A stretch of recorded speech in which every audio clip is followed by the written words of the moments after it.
they're more trying, I mean, right now, what they do is they just blast your the whole market, and they try to book meetings. They do a lot of volume. That's only their goal. I mean, most of them. I don't know all of them, of course. Yeah, but I have the same experience. Yeah. Yeah, and what we're trying to do is more, we want to work intelligently, and with like our agent is more like a radar. It's going to scout your market, trying to find opportunities and reach out at the right moments. And so the goal is not to write to everyone and just try to book one meeting with 10,000 emails sent. Actually, like we have a rate of interested people that is pretty high. So for example, when I contact 100 people, I have like 10 people interested usually. But it depends on the industry. I'm talking about my experience. For some customer, it's going to be one, but it's one, and maybe it's a $1 million contract. So it's different. And everyone has different success in their mind. But yeah, that's the main difference. And also the other difference is that for us, Outbound is just first step. We want to replace so we think that in 2 to 3 years from now, every B2B team will have AI agents that grow their revenue autonomously. And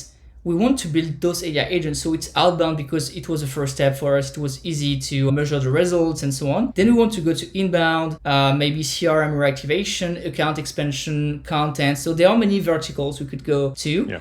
And we think that if you want the agents to be performant and to have great results, you need to build that intelligence, because otherwise the agents, they will be workflows. If they're not smart, just workflows, right? And so that's why we want to combine both, like the agents plus the intelligence on top of them. Yes, that's a very interesting question, and we can dive into this after. But first, I want to go back to what you were saying before with the winning plays that you're using. And I can't, stop myself to think that's heavily relying on LinkedIn. How do you manage the risk coming with this automating stuff on LinkedIn? I know, everybody knows that they don't really like it, but they kind of let it happen anyway because, they want the platform to be used. It's tricky. Yeah. How do you manage that?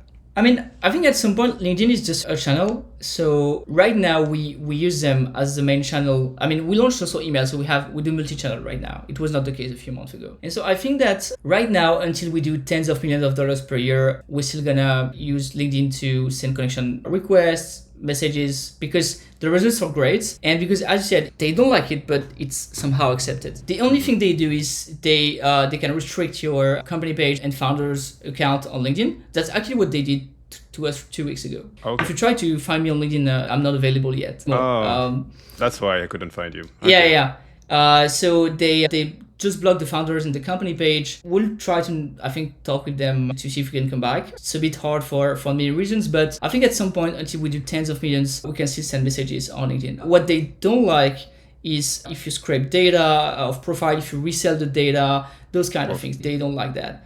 I think when you reach tens of millions of dollars per year, then you can deploy other channels. Like, for example, we can deploy calls. It's going to depend on what works in a few months, of course, but like iMessage, WhatsApp. And it could be, maybe in 2 years, it's going to be another channel that's going to work, Sure. And so on our side, we want to build the infrastructure, the intelligence, and the agents, and then we will adapt to what's actually working right now when we go to markets. And we all know that right now, LinkedIn is probably the best channel if you want to book demos. Email is great, but email is great when you combine it with LinkedIn. If you only do emails, it's good, but you need to send a lot of emails, or you need to be very, very, very relevant in order to get a reply. Even if you're very personalized in your approach, it's hard to get a reply from someone that doesn't know you. And so that's why we combine both, because this is actually the best result right now.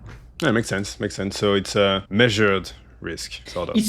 I would say it's a measured risk. And also there are many, many bigger companies than us that have LinkedIn as a channel. Of course. We are small right now. At some point, when you reach the size of Clay and Apollo, of course, I think you probably start to change some things in your products related to that. But right now, I think we want to keep it that way. So now I want to come back to the next thing you were saying, which is agents against workflows. And that's right. Like, if it's not making decisions and if it's not reasoning, then it's basically a workflow. But sometimes you want it to be deterministic. So it's not an agent work. So how do you combine that? Are you like, okay, let's do agents anywhere, anyway, and they will figure it out and it's fine. It will always find the right answer. Or do you have both at the same time? I think the right thing is probably, and we're still, of course, making a lot of tests, but the right thing is probably combining AI with code. So for example, it happened to us in the field, like the lead scoring. So at the beginning, we had the lead scoring where like the agent was scoring leads. It was only with AI. And we realized that there were something that actually you could use you could just use code to Yeah. score. Like, for example, the location, you don't need to use AI to know that France is France, or, like things like that. So at some point, I think it's a combination of both. I think AI is good to really understand a lot of data and then maybe, making some conclusions. And so you can use that as a feedback in your agents. And so, for example, if let's say each customer that we have is a prompt, like each customer is a different prompt, and you can feed the prompt back with the results of the agents, right? So let's say the agent had results with that strategy, it's gonna conclude something with that strategy. I book more meetings, I have results, and so you can feed back the results and the outcome, like the conclusion of the agent, to the prompt of the user account. And so each brain will evolve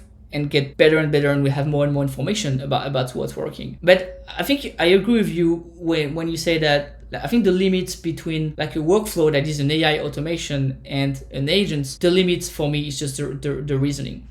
It's just like the agent can take decisions while the workflow will just execute something, you'll have an outcome, but then it stops here. And Yeah, I agree. it doesn't go back to the feedback loop. And that's why we really, really are trying to build that feedback loop, because it's so much important that everything that the agent, like the workflow, does feeds the loop and the system, and so it becomes an agent because of that. I see. And so it learns from it, and then based on what it learns, it can deploy other strategies and take decisions. But that's actually a very hard part to build, because of course it's something I would say kind of new in the market. And a few weeks ago it was not I'm not gonna say it was not possible, but I don't think it was great, to be honest. I'm more on the service side of this market, and sometimes you're like, we can't build what you're asking, and the next week you can. So it's like, okay, so actually we can. But the market is evolving super fast, and every time Anthropic or OpenAI release something, it's like, okay, what broke and what? Actually, that's a good question for you as well. Like as you said, you're relying on this, but no, it will always serve you because you will have the specific context, and that's where you will always be one step ahead of a general tool. So you're in a good spot, I guess. Yeah.